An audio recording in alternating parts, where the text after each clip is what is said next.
All Hit Radio.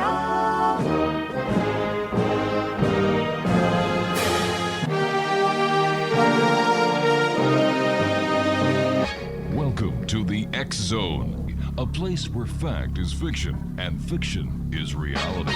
Now, here's your host, Rob McConnell.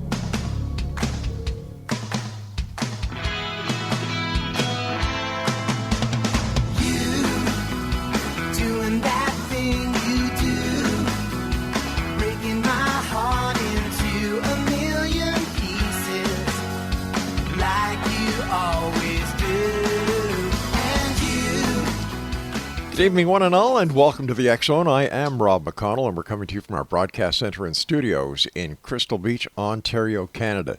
Now, if you'd like to send me an email, xzone at xzoneradiotv.com, on all social media sites, Xzone Radio TV. And for all the programming that we have available for you, 724, 365 on the X Zone Broadcast Network, visit www.xzbn.net, and the X Zone TV channel that is accessible to more than 74 million people around the world is exclusive to Simul TV at www.simultv.com. Exonation, my guest this hour is Thomas J. CAREY. He is a native Philadelphian, holds degrees from Temple University and California State in Sacramento, and he also attended the University of Toronto and their PhD program in anthropology. An Air Force veteran who held a top secret crypto clearance, Tom is now a retired Philadelphia area businessman. He has been a Mutual UFO Network state section director for southeastern Pennsylvania from 1986 until 2001, a special investigator for the J. Allen Hynek Center for UFO Studies from 1991 to 2001, and a member of the CUFO's Board of Directors from 1997 to 2001. Now, Tom began investigating aspects of the Roswell incidents in 1991 for the Roswell investigative team of Kevin Randle and Don Schmidt. And as you know, Kevin Randle has a show on the X Zone Broadcast Network, and it's always great having people from Kevin's show over on this show. And Tom, I've had the pleasure of producing the shows that you've done with Kevin, and I must tell you, the work that you do is very interesting. Yes, I did. Hello? Yes, I'm here, Tom. Yeah, I have a little echo. Since you and I talked last, which has been a couple of years, Rob, actually, I've done Kevin's show twice.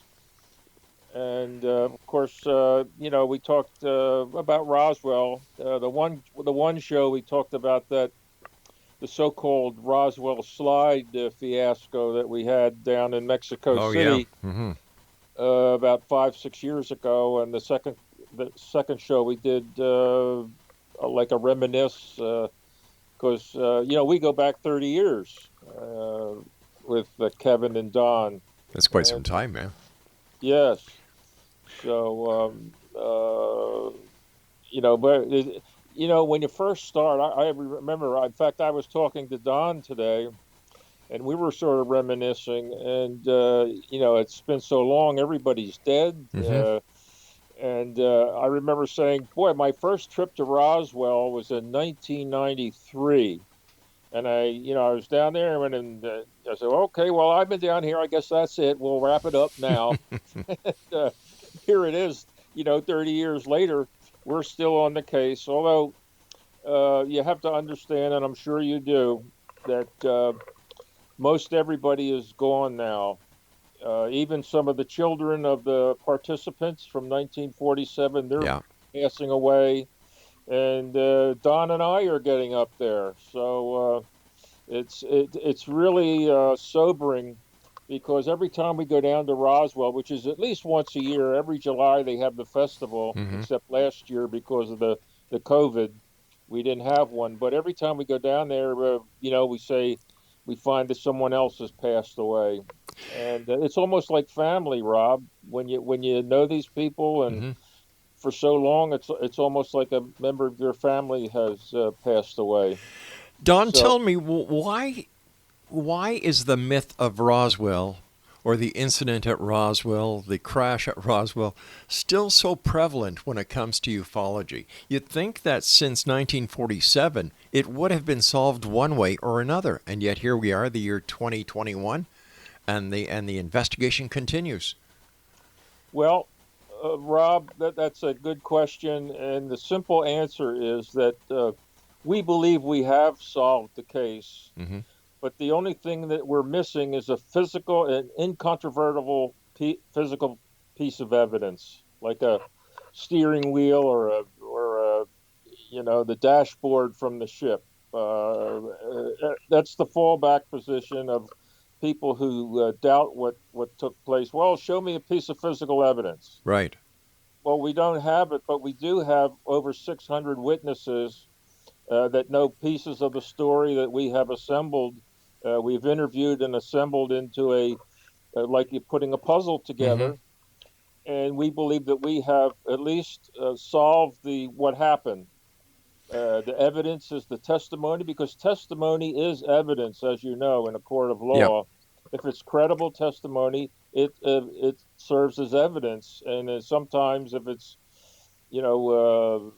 extremely well articulated, it Mm-hmm. serves as a proof. So, Well, let me ask you this: based on the investigation that you've done over the past 30 years, what do you believe, based on the testimony, the witnesses that you've interviewed, what happened that day in 1947 in Roswell, New Mexico?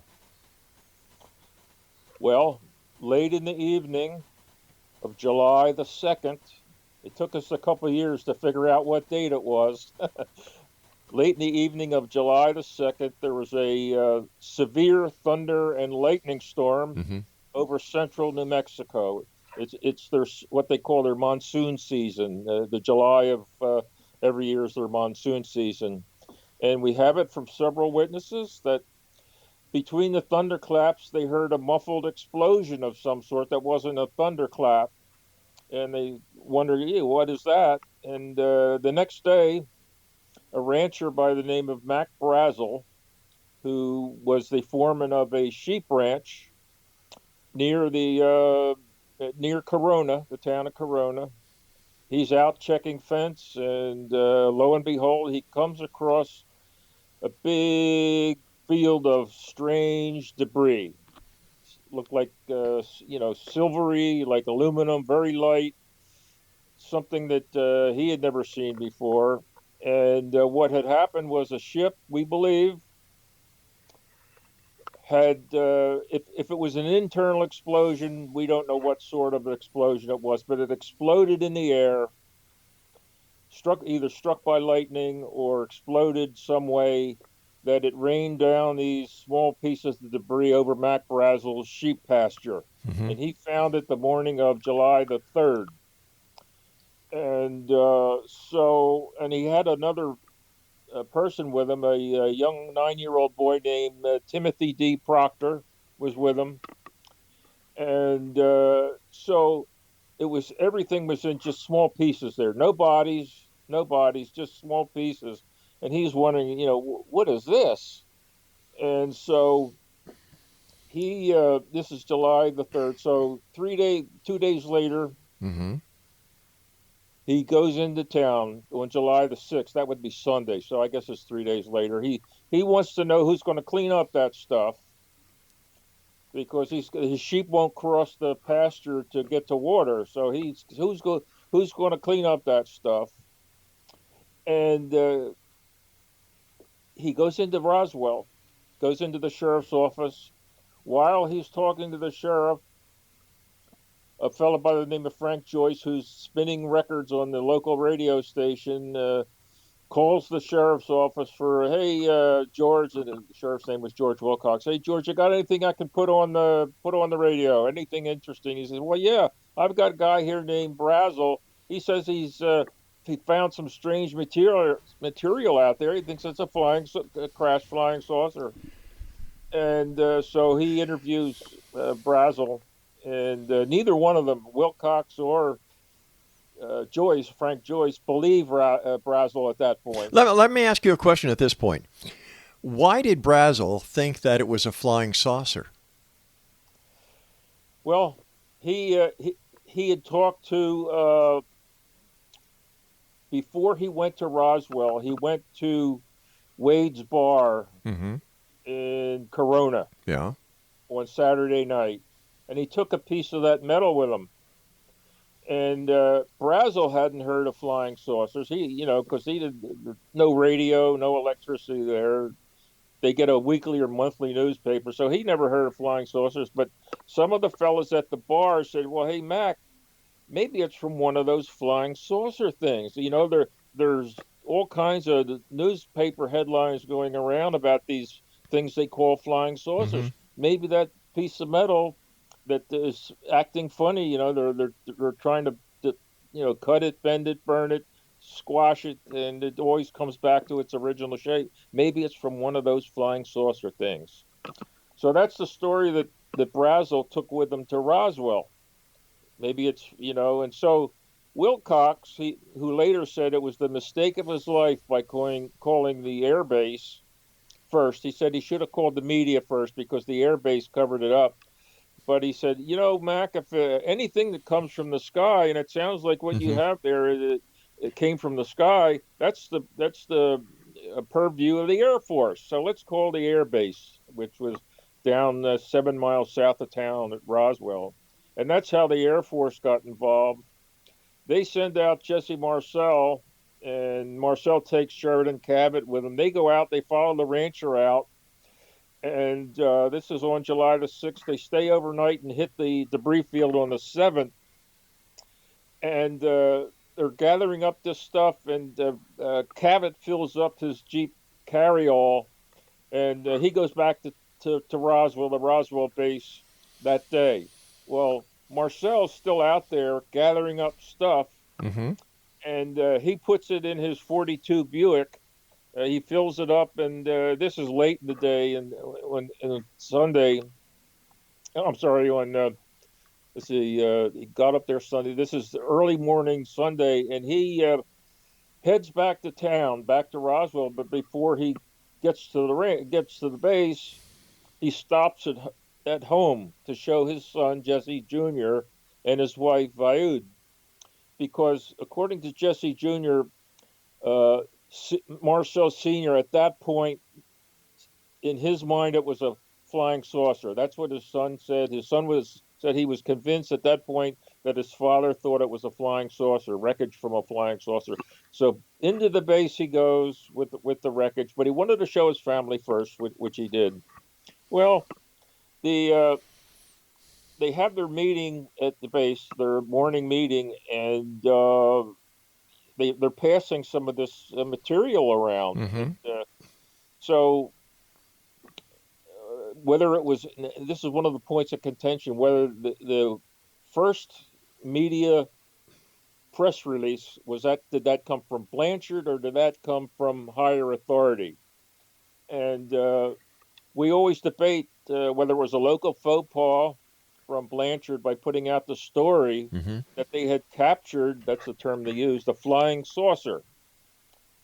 Or did that come from higher authority, like from not the president, but maybe General Vandenberg, who was acting chief of staff at that time. But anyway, they put out the first headline was RAAF, that's Roswell Army Airfield, captures. And I guess that was some newspaper editing. Mm-hmm. Flying saucer near Roswell region, and that's why it became the Roswell case and not the Corona case. All right, stand by, Tom. We've got to take our break. Exonation. Thomas J. CAREY is my special guest. We're talking about the Roswell crash, the Roswell incident, whatever you'd like to call it. His website, interesting website, www.roswellinvestigator.com.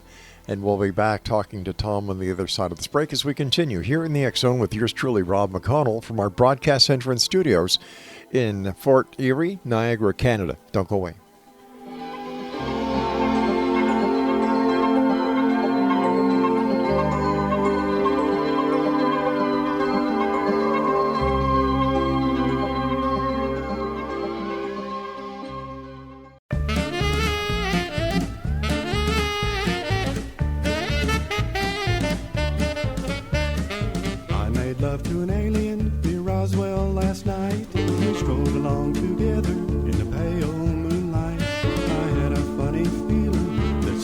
wasn't right. I made love to an alien last night. When she gripped my hand, I was feeling mighty fine, but her fingers with mine would not intertwine. When I bent down and gazed into her eyes, they were big as donuts and blacker than the sky.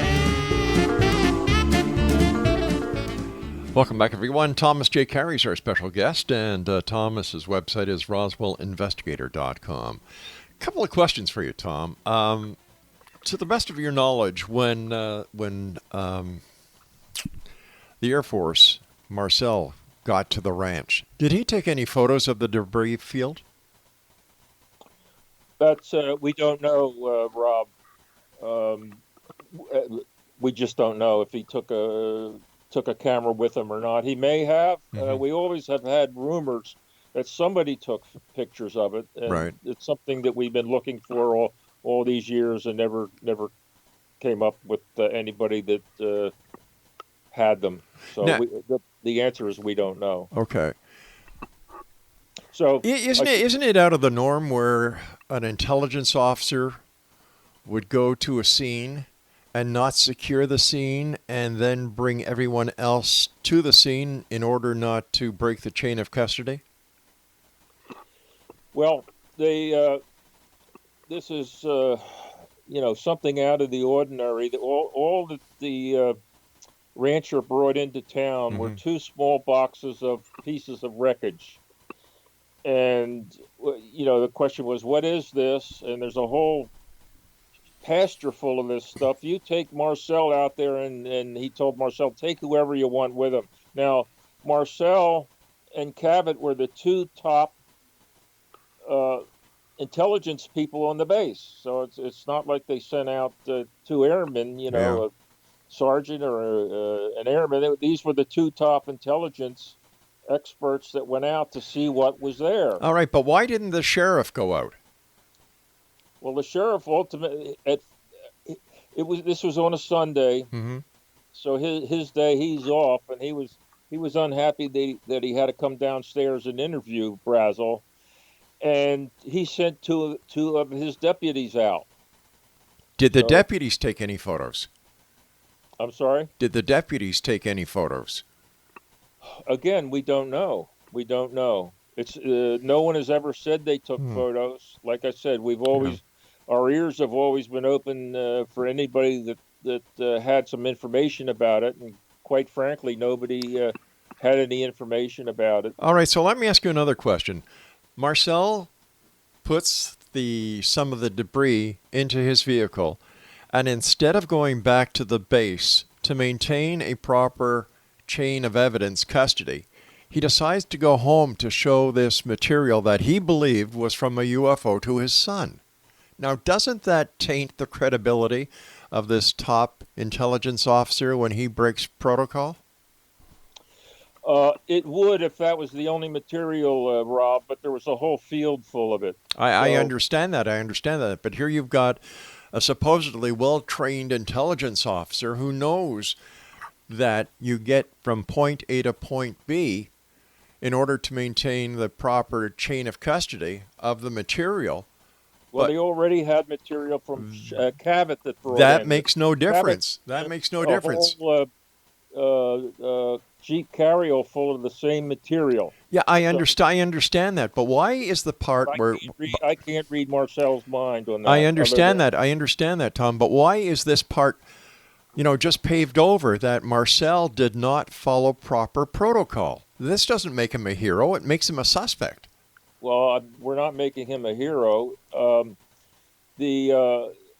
The reason that it's, in my mind, it's no big deal is because Cabot already delivered his material, and there was a whole sheep pasture full of the same material. So whether Marcel broke the chain of custody did not diminish the story. But why doesn't it diminish the story? You have a field full of evidence. But what you've got is a loose cannon of an intelligence officer going around saying that this is UFO material, bringing it home to show his kid. And then, like you said, there's this whole field full of debris that has not been secured. So why does Not everybody yet. why does everybody put so much faith in this Roswell case when it has more holes in it than a piece of cheese found in Billy Meyer's fridge? That's not a hole. There's still a field of evidence out there. They did secure the site. They sent armed guards out there, and nobody could get to the site. It was secured. He made a stop on his way home. I'm guessing that he wanted to show his son, who was I think 11 years old at the time. At least that's what he said. Yeah. But it doesn't change the fact that there's a site full of strange material out there that the Air Force ultimately, very soon after they got back, secured. So nothing was disturbed. All right. So how many days after that as being a whole?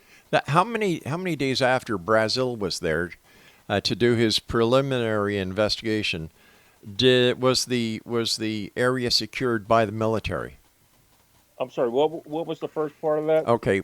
After Marcel went to the with Brazil and saw the debris field, picked up the debris with him and his counterpart, brought it back to the base. How long after the material was brought to the base was the site where the debris field was actually secured by the military? Well, I forgot to mention that while Marcel and Cabot were out at the debris field site, right? That's the first main site.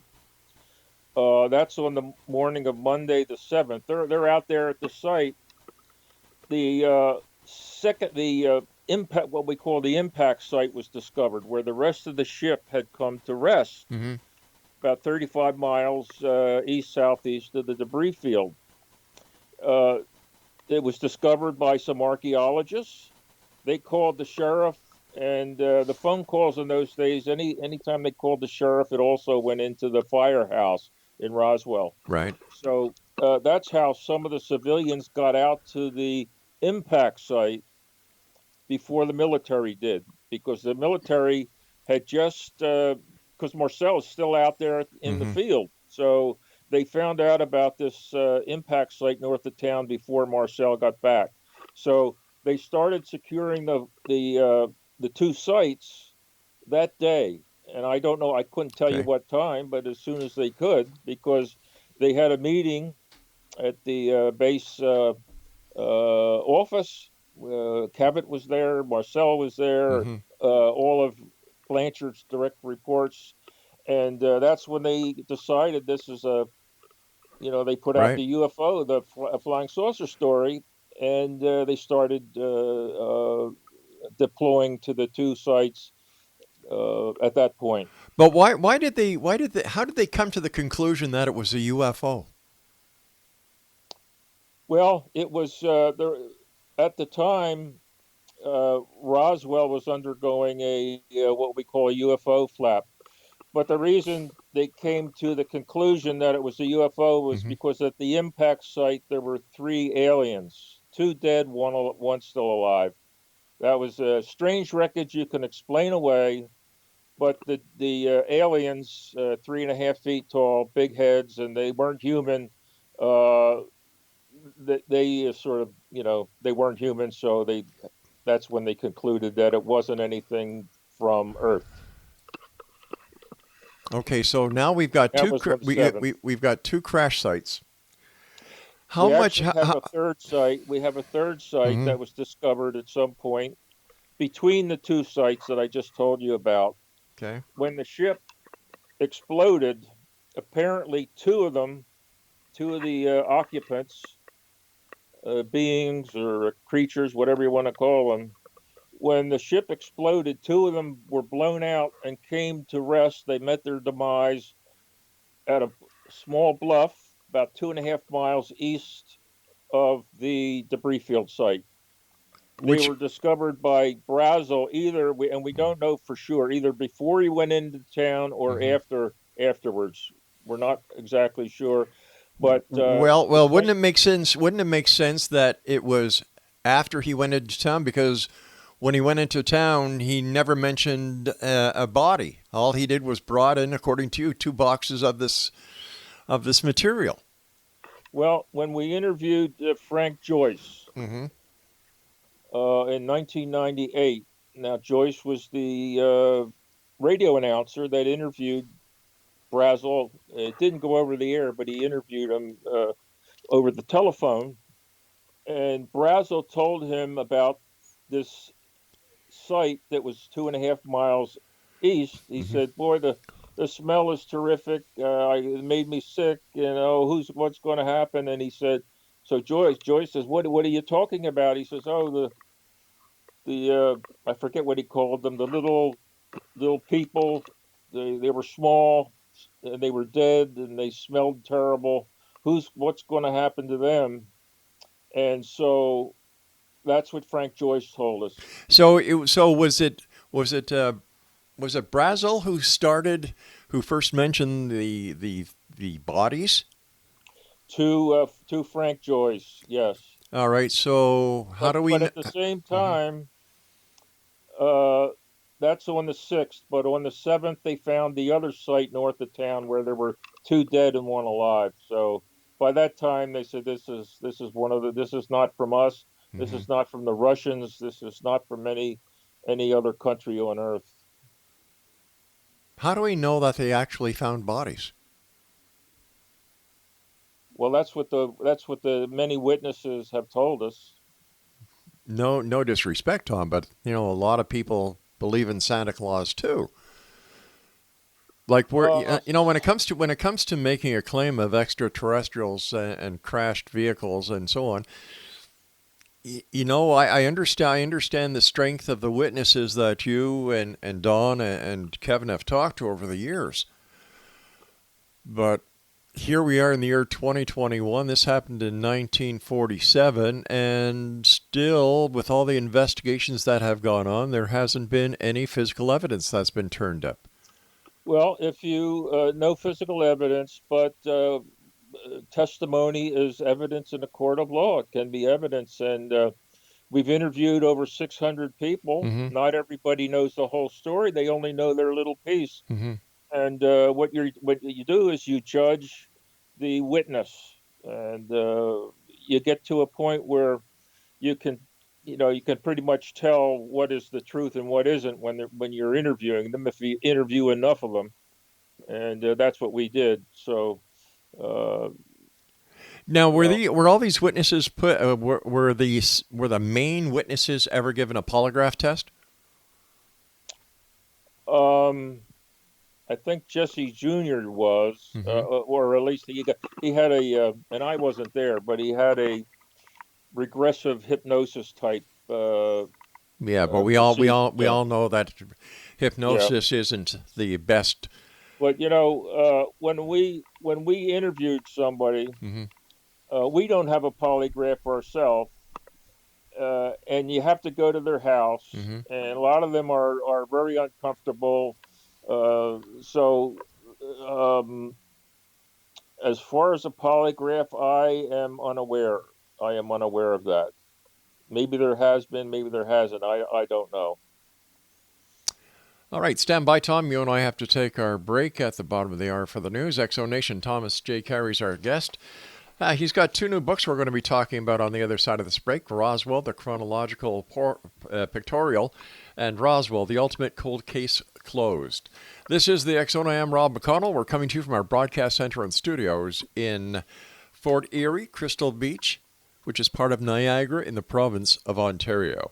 If you'd like to send me an email, xzone@xzoneradiotv.com. On all social media sites, X-Zone Radio TV, and the X-Zone TV channel on SimulTV at www.simultv.com. Whatever you do, don't go away. We'll be back right after this news break.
Explanation, Thomas J. Carey is our guest this hour, www.roswellinvestigator.com.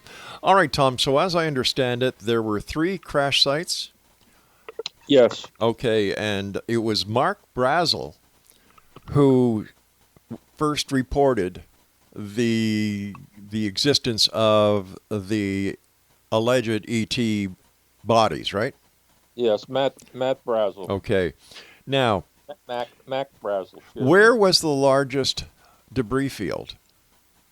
The largest debris field, or the largest crash site, was the first one, the debris field site on the J.B. Foster Ranch. And that's where Brazel was, right? Yes. Okay. So the evidence is whatever happened to the bodies of the ET bodies? The ET bodies were the ones that were dead were flown to Wright-Patterson or Wright Field in Dayton, Ohio. And they remained there for, as near as we can tell from people who were there, until the early 1980s. And during that period, they were loaned around to various military hospitals for examination.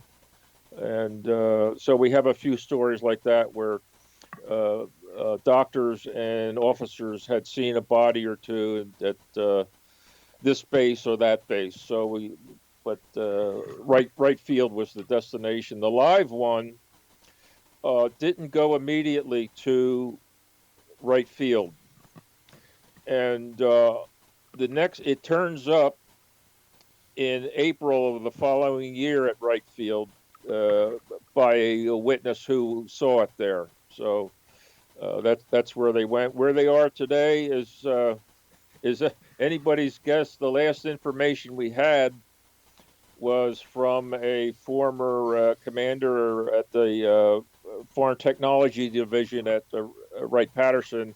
When on his dying bed, he said that we have 5 aliens in Utah, which means Dugway would be the Dugway proving grounds. So that's our last best guess. Now, are these 5 different aliens or the 5 aliens from the Roswell crash? Well, we're assuming because there were 5, and he just mentioned 5, that and this was some years ago. I see. And so we just assumed that those were the Roswell. But initially, they went to Wright Field for a number of years. You know, with today's technology and people breaking into data banks and taking hacking and so on, if this information is hidden in a government database somewhere, and a country like China or Russia wanted to really embarrass the United States of America and prove to the American people that the government has been committing a conspiracy, thereby weakening the faith of the government, all they need to do is break into a database and get the information and put it all over the place. And another thing that I find strange is that there's no mention of the Roswell crash in any of the WikiLeaks. Any of the what? The Roswell crash information or references to the Roswell crash or UFOs or extraterrestrials in anything that WikiLeaks has dumped. WikiLeaks? Yeah. Boy, you got me there, Rob. I confess to ignorance about WikiLeaks. I thought he was mostly political. Well, wouldn't this be classified as political? I don't think so. It's esoteric, but I wouldn't say it's political. Okay. All right. Maybe that's why. Maybe that's why I couldn't find any reference to it, because it isn't political. So one of the titles of your book is Roswell, Roswell, the Ultimate Cold Case Closed. How did you close it? Every book we've ever written, and that was the 7th book. We've co-authored 7. Every one, I think, is the last one. And that was a few books ago. But because so many people were dead, and I can't think of any of the witnesses that we interviewed that are still alive. Wow. We just did a encapsulated what our reminiscences about the case and where it was, where it is, and where it might be going. And the case isn't closed, and we're writing a book now that will come out in June, and they were already committed to a 2022 book, which will be the 75th, believe it or not, the 75th anniversary of the Roswell crash. We're going to have a sort of like a special book come out in honor of that, and I would expect that to be the last book. But, I'm sure the town of Roswell will be having a major festivity and raking in the loot and having all the dingbats there. Yes, but I couldn't. The only thing I can think of right now, because we in my own mind we have the case nailed. The only thing that could happen would be a piece of wreckage that would come forward somehow. All right, let me ask you this. What would happen if a piece of wreckage did come forward and it was found to be non-extraterrestrial but something from Earth? What would happen? Well, it would be a terrestrial piece of wreckage. Which would mean their crash had nothing to do with extraterrestrials, right? How would we know that it came from the crash? Well, what makes us think? Now, this is something that I've often wondered. How do we know that life on other planets would use the same, like a craft that we could see instead of a craft that is totally made of material that we can't see? Or how do we even know that the extraterrestrials, if they're out there, are carbon-based and not based on another element? Like, what we're doing is we're being very self-righteous in thinking that, we would be able to identify these craft or these extraterrestrials. We may be all wet. Well, I don't see myself as being self-righteous, but we go by. No, I meant the human race. I meant the human race here. We're going by what the former commander at Wright-Patterson, General Exxon, who was the base commander, told us, and he had told us that because we said what was the ship made of? Well, what was it? And he said this. He was told by the people that were there that analyzed the wreckage that it was mostly titanium, but with some other element where the processing was different. Okay. So that's what he told us. He was the commander at Wright-Patterson. We knew him and interviewed him several times. So, and the other thing, Rob, was that the most prevalent type of wreckage, and this is the type we would be looking for, because, you can explain away wreckage as, that was our latest fighter jet back in 1947, something like that. Sure. But the most, what we're looking for and what we call our holy grail of Roswell is a piece of the so-called memory metal. This is the metal that has been described to us by a number of witnesses that it was ultralight. I mean, if you had it in your hand and wadded it up in your hand, it felt like you had nothing. But you would open your hand and it would just unfurl itself and sort of just float there. And it's very thin. You can't cut it, bend it, scratch it, burn it, do anything to it. That's what we're looking for, because we don't have anything close. Well, something close, but not nearly as good as the original. So, if someone would bring a piece of memory metal forward that we don't have to send out and you never hear about it again, but something you can see visually that, hey, boy, that's really something out of this world. So that's what we're looking for. Okay. Because a piece of metal, a piece of metal, even if it was like one of the stiff parts of the ship, some of the metal was was not like that. It was stiff. Mm-hmm. You could take a sledgehammer to it, and it wouldn't even, sledgehammer would bounce off. That you can explain away, but this memory metal, you can't explain that away. Just looking at it. How many witnesses actually saw this folding metal, or what did you call it? Memory metal. We haven't added them up, but there's a lot. There's a lot, and there's a lot of witnesses that were out at the site cleaning up the sites, the 3 sites, and they always say, "Oh, by the way, I saw bodies there. There were bodies there." So they, well, what did they look like? And they give us the classic description. And these people are all gone now, but we interview each one, we judge each one, and you can even tell during their story if they wander off into something they've seen on television. Mostly, you sort of discount that, but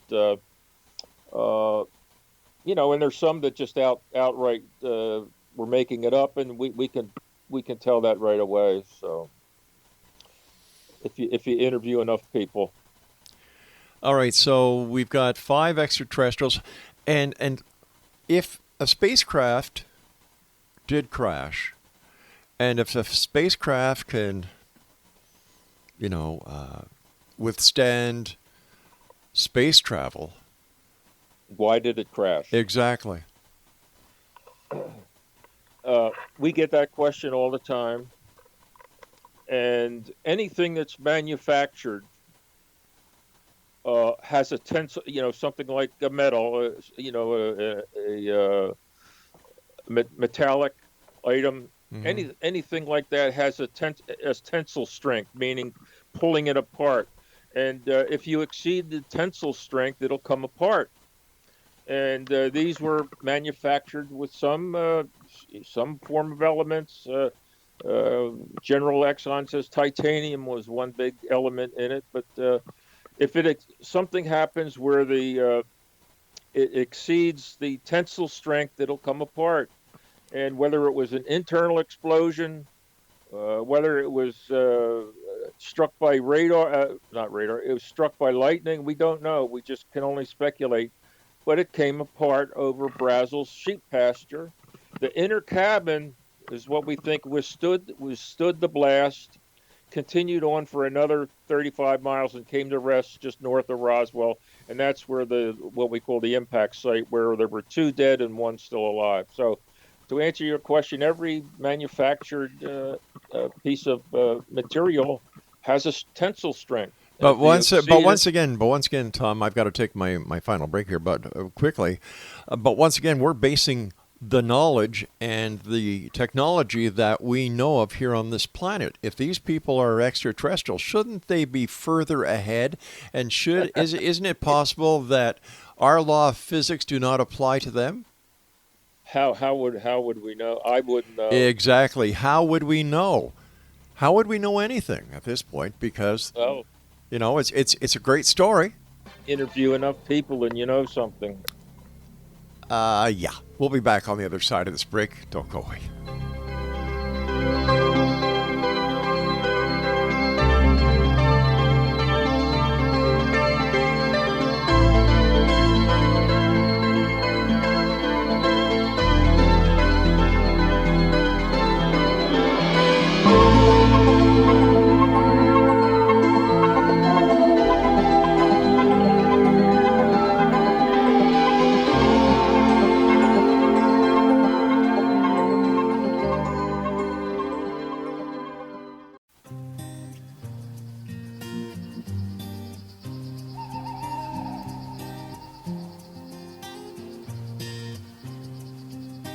Out in the field, farmers grew bread and called for the meat.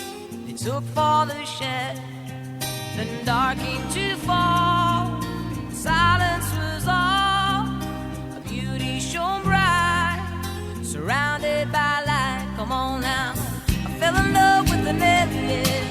I fell in love with their eyes. Fell in love with the naked. I'm telling you no disguise. I'm in love with the naked. And welcome back, everyone. Thomas J. Carey is our special guest this hour. Thomas has two new books out, Roswell, the Chronological Pictorial, and Roswell, the Ultimate Cold Case Closed. And for more information about Thomas and his work, his books, and so on, visit his website at roswellinvestigator.com. We were talking about the Roswell incident, and there are so many questions that are unanswered with this. It seems that there are a lot of investigators that are still looking into it, like yourself, Tom, Don Schmidt, and of course Kevin Randall, and many others. With all the people that are looking into it, and I'm sure there are thousands, including the armchair investigators that surf the internet for information that somebody might have missed. How come we're no closer to getting that all-important and necessary piece of physical evidence to define definitely what this case is all about? Well, that's the final question, because we suspect. I won't say we know. We suspect there are pieces out there, because out in that territory, whenever they had a plane crash, the civilians always got there first. Sure. Because and the civilians go out there and they pick up pieces of souvenirs, and we're sure that's pretty much what happened in this case, because the civilians got there first. Yeah. We've heard stories that so-and-so has a piece, there's a piece there, there's so-and-so has a piece, and so far it hasn't materialized. Yeah. Not to use a pun, but that was a good one.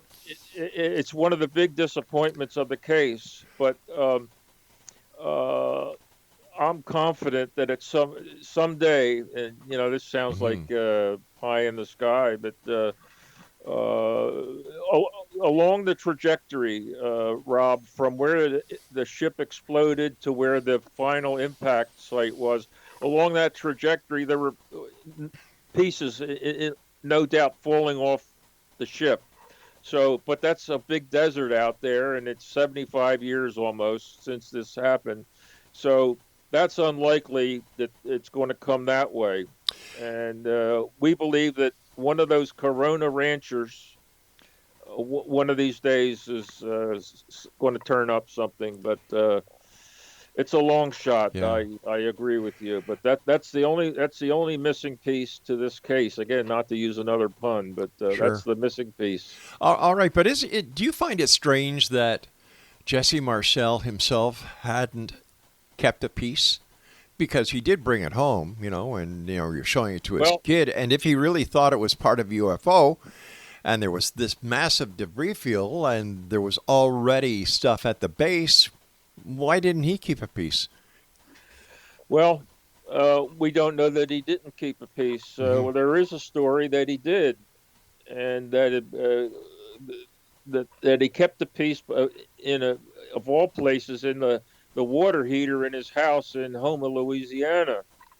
There was also another story, and we tried to follow up on this, that he and Sheridan Cabot had a piece, and they were over Marcel's house, and the wives were talking, and Marcel and Cabot went into the kitchen. They started cooking it up to see if they could get it to do something, destroy it, meld it, whatever. And somebody said, you shouldn't have that piece of metal. And so they went out back where they had just poured a patio. And when they came back, they didn't have the piece. So all these years we've been thinking that maybe there's a piece under the Marcel patio still. The only problem is that the patio is no longer out back. It's part of the inside of the house. And we offered to buy the house so that we could, do a Geraldo Rivera type case and dig up the patio. But the owner wouldn't sell, and it's still possibly still there.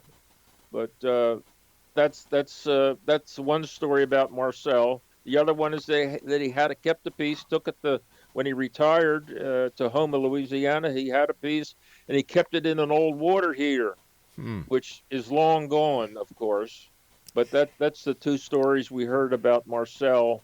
and the his possibly keeping a piece of the wreckage. Now, You would think he would, but that's as close as we got. We also had a story where Walter Hout, the public information, had a piece at his house, and it was I won't tell you where he kept it because we still have plans to try to do something about that. And those are the stories that come to mind.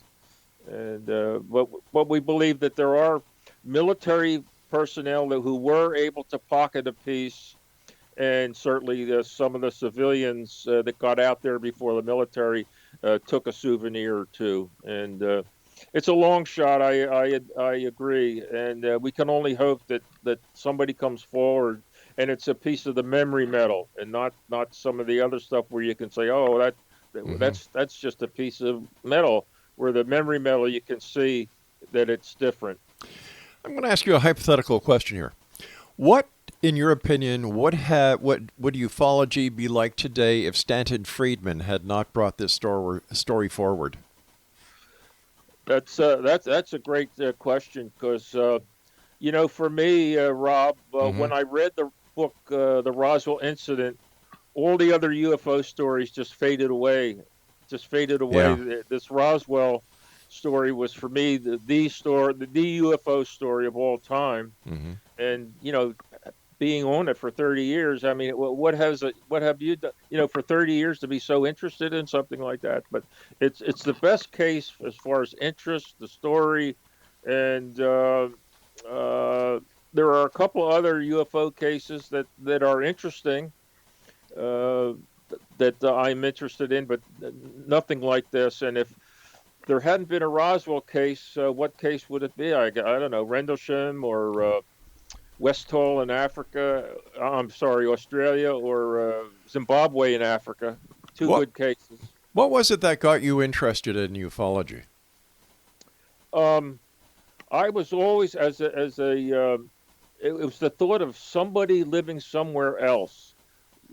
Somebody living not on the earth, but somewhere else, and they're visiting us, and they don't look like they're hominoids, but they're not us. And it was the thought of somebody else out there, and that's the interest. And the fact that the Roswell case, we're talking about not lights in the sky that dart around or tic tacs that go back and forth, but a real corporal or however you pronounce it, corporeal, a physical wreckage to the case, and then bodies. The case has everything. It's got a cover up. It's got death threats. It's a great story. Yes. But once again, that's what blew me away when I read the Roswell Incident book. I agree with you. It's a great story, but it's based on a lot of It's based stories. on testimony. It's based on testimony. Very few documents because they gathered up all of the evidence, and one of the airmen at the base, Patrick Saunders, was so proud that he was given the task of destroying all evidence, documentary evidence of the incident, and he told his daughter, and she told us. And so you didn't hear this firsthand? No, we heard it from his daughter. Oh, okay. A lot of people get their 5 minutes of fame from talking about the Roswell incident, or claiming to be witnesses, or claiming to have knowledge of it. This is why I hear you when you talk about witnesses and testimony, but there's no smoking gun. Well, if you're talking about a piece of physical evidence, you're correct. There's no physical piece of evidence that we have that we can point to that we have recovered. Yeah. And as I say, testimony has sent people to the electric chair when they had electric chairs. Mm-hmm. But if testimony, if it's credible, is evidence in a court of law. I understand what you're saying, Tom, and I understand the enthusiasm of you people who are into the UFO phenomenon, and people who who really I'm not into the I'm believe. not into the UFO phenomenon. I'm into, like I said, Roswell is, you remember the movie The Verdict with Paul Newman? No, I don't. I'm sorry. He was handling a case, and his sidekick said, take the money, take the money. He Hmm. says, no, no, no. He says, there'll be other cases. He says, no, no, this is the case. This is the only case. And that's my feeling about Yeah, I understand that, Roswell. but Paul Newman was portraying a lawyer, if I'm correct, who was it had something to do with a criminal case. But we're Well, talking. it was the principle. It was the principle that he had other cases. Hmm. Just take the money on this one. He says, no, this is the case. This is the only case that I want to work on. So that was it. So And this that's is how I feel about Roswell. so. What's your next step in proving or disproving it? Uh, well, it's pretty hard for us to. You can't prove a negative. So we've got. We don't need any more witnesses. This is sort of a confession here. We Hmm. don't need any more witnesses. Plus, we don't know that any are still alive. But it'd be nice to have a piece of physical wreckage that we've been talking about tonight, and that would be the cap the case. That would be it if we could get a piece of uh, memory metal. Memory metal. And if a piece of physical evidence is never found, what does that do to the case? I'm sorry, we don't have a piece. No, I know, but what I was saying is what happens if a well, piece is never found? if it's never found, Yeah. well, I guess you'll believe what you'll think what you think, and I Hmm. believe what I believe because I believe right now that we have the evidence that whether it was extraterrestrial or extratemporal or something like that, a ship crashed in 1947. Wouldn't it be more fair to say that something crashed? Well, the bodies that people talk about make it suggest a ship. It's very suggestive, right? But what about Project Mogul? Project Mogul falls apart like a cheap suit when you examine it. And I there are mean, you there talk are many about people who believe in Project Mogul who feel that Roswell falls apart very easily too. So once again, I think it's what you want to Project believe. Mogul is nobody. Mm. We have no witness to a balloon event in Brazil's pasture at that time. We have none, Mm. zero witnesses to a balloon event. All right, And Tom, I hate to do this, but we've run out of time for tonight. And Exonation, if you'd like to get more information about Thomas Carey and his quest, his crusade on finding out or proving to the world that the crash of Roswell, of who knows what it was, really did happen, visit his website at www.roswellinvestigator.com. www.roswellinvestigator.com. But I'm going to tell you something. There are so many holes in this story, and my biggest bone of contention with this whole thing, everybody puts Jesse Marcel, right up on the altar because he's the base intelligence officer. Well, a base intelligence officer should have been smarter and used a lot more intelligence when handling what was supposed to have been. And once again, we don't know what it was. But he and others believe it was a UFO. We'll be back on the other side of this break. Don't go away.